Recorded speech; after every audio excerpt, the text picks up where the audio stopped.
क्या ये मुमकिन है कि आप एक ही वक्त में मसल भी बना लें और फैट भी कम कर लें? इसे बॉडी रिकम्पोजिशन कहते हैं। रिकम्पोजिशन का मतलब है दोबारा से किसी चीज को नए सिरे से बनाना या तरतीब देना। और ये वीडियो उनके लिए भी है। ये कमेंट बहुत दफा आया है कि हमारा वेट गेन नहीं हो रहा। अगर आप एक्सरसाइज नहीं कर रहे, स्पेशली रेजिस्टेंस ट्रेनिंग नहीं कर रहे, तो हो सकता है आपका वेट नॉर्मल हो लेकिन फैट मसल से ज्यादा हो। इसे स्किनी फैट कहते हैं। तो इसमें भी आपको फैट कम करने की जरूरत है और मसल्स बढ़ाने की जरूरत है। तो ये 5 पॉइंट्स की लिस्ट है जो मैंने बनाई है बॉडी रिकम्पोजिशन के लिए, और इन पे मैं आज बात करने वाला हूं और मैं आपको बताऊंगा कि ये कैसे एक दूसरे के साथ कनेक्टेड है। पहले नंबर पे एक्सरसाइज। मेरे नजदीक फैट कम करने में एक्सरसाइज का किरदार 15% तक होता है। बाकी आपकी डाइट और रिकवरी है। क्या आप ओवर ट्रेन तो नहीं कर रहे, आप स्ट्रेस में तो नहीं रहते हर वक्त। तो फैट कम करने के लिए एक्सरसाइज करने से डेफिनेटली फायदा होता है। अब मसल बनाने और इसे मेंटेन रखने के लिए जो की फैक्टर है, जो सबसे इंपॉर्टेंट पॉइंट है, वो है एक्सरसाइज की इंटेंसिटी और एक्सरसाइज का वॉल्यूम। क्योंकि अगर आप लो कार्बोहाइड्रेट डाइट कर रहे हैं और इससे फैट भी कम हो रहा है, लेकिन इस दौरान अगर आप एक्सरसाइज छोड़ देते हैं तो आप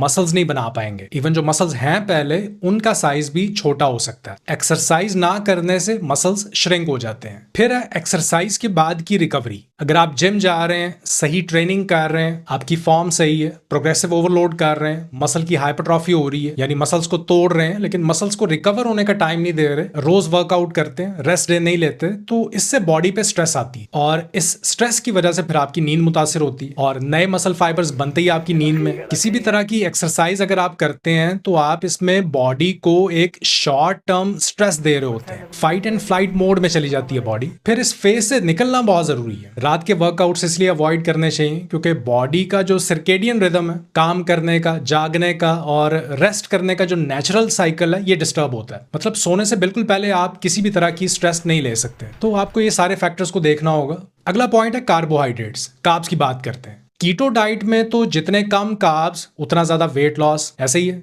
लेकिन कार्ब्स फिर इंसुलिन को भी स्टिमुलेट करते हैं जो कि एक एनाबॉलिक हार्मोन है। ये चीजों को ग्रो करने में मदद करता है। तो अब यहाँ हमारे सामने एक मसला है कि किस तरह हम लो कार्ब भी रहें और मसल्स भी बनाएं। अगर आप ये करें कि कार्ब्स बढ़ाने की बजाय अगर आप प्रोटीन को थोड़ा सा बढ़ा दें, ज्यादा प्रोटीन लें, इससे ये होगा कि बॉडी में इंसुलिन और ग्लूकागॉन दोनों को आप स्टिमुलेट कर पाएंगे। इसका ये फायदा होता है कि ग्लूकागॉन इंसुलिन को कंट्रोल में रखता है, क्योंकि इंसुलिन जब बढ़ती है तो बॉडी फैट स्टोरिंग मोड में चली जाती है। फिर ग्लूकागॉन ब्लड शुगर को भी स्टेबल रखता है और ये जो पहले से स्टोर्ड फैट है, इसे तोड़ने में भी बॉडी की मदद करता है। तो अगर आप मसल बिल्ड करना चाह रहे हैं, फैट कम करना चाह रहे हैं, तो प्रोटीन को आप बढ़ा सकते हैं, कार्बोहाइड्रेट्स ना बढ़ाएं, क्योंकि आपका गोल यहाँ पे मसल बिल्डिंग है, ना कि फैट। आसान जबान में आपको मोटा नहीं बनना है, आपको स्ट्रांग बनना है। अब डाइटरी फैट की बात करते हैं। फैट खाने से एनर्जी मिलती है जिससे आप ज्यादा एक्सरसाइज कर पाते हैं। तो अगर आप लो फैट डाइट कर रहे हैं और इंटरमिटेंट फास्टिंग भी कर रहे हैं तो आप बहुत जल्दी थक जाएंगे। एक्सरसाइज करने की एनर्जी बाकी नहीं रहेगी। तो हमें एक खास मिकदार में गुड फैट की भी जरूरत होती है। मेरी रिकमेंडेशन ये है कि 75 ग्राम से नीचे ना लेके जाएं फैट को पर डे। फैट हमारे लिए कीटोन्स बनाने के लिए भी जरूरी होता है और फैट बर्न करने के लिए आपका मेन गोल ये होना चाहिए कि आप बॉडी को कीटोसिस स्टेट में लेके जाएं, जिसमें बॉडी अपने अंदर मौजूद फैट सेल से कीटोन्स बनाती है और इवेंचुअली आप इन कीटोन्स को एनर्जी के तौर पे इस्तेमाल कर सकते हैं। अगर आप बहुत ज्यादा फैट खाते हैं तब भी बॉडी कीटोन्स नहीं बना पाती, क्योंकि जो फैट आप खा रहे हैं बॉडी इससे एनर्जी ले लेती है, स्टोर्ड फैट की तरफ नहीं जाती। तो आपके खाने में हेल्दी फैट्स का होना जरूरी है। इससे बॉडी का हार्मोनल बैलेंस भी खराब नहीं होगा और न्यूट्रिएंट एब्जॉर्प्शन भी अच्छी होगी, क्योंकि जितने फैट सॉल्युबल विटामिन हैं, विटामिन ए, डी, ई, के,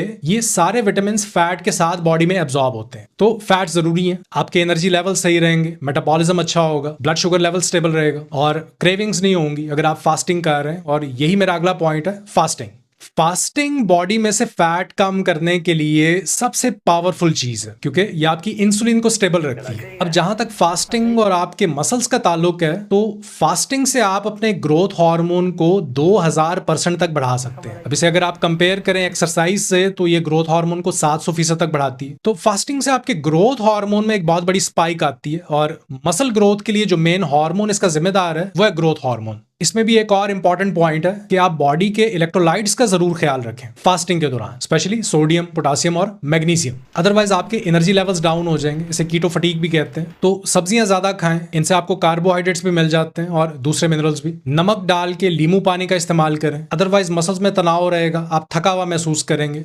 अब ये सारे पॉइंट्स हैं आपके सामने रख दिए मैंने कि किस तरह ये डिफरेंट फैक्टर्स एक दूसरे के साथ कनेक्टेड हैं और ये किस तरह आपकी हेल्प करते हैं मसल्स को बनाने में और साथ ही साथ फैट को कम करने में। उम्मीद करता हूं कि ये वीडियो आपके लिए फायदेमंद साबित हो। मिलते हैं नेक्स्ट वीडियो में, अपना ख्याल रखिए। अल्लाह हाफिज।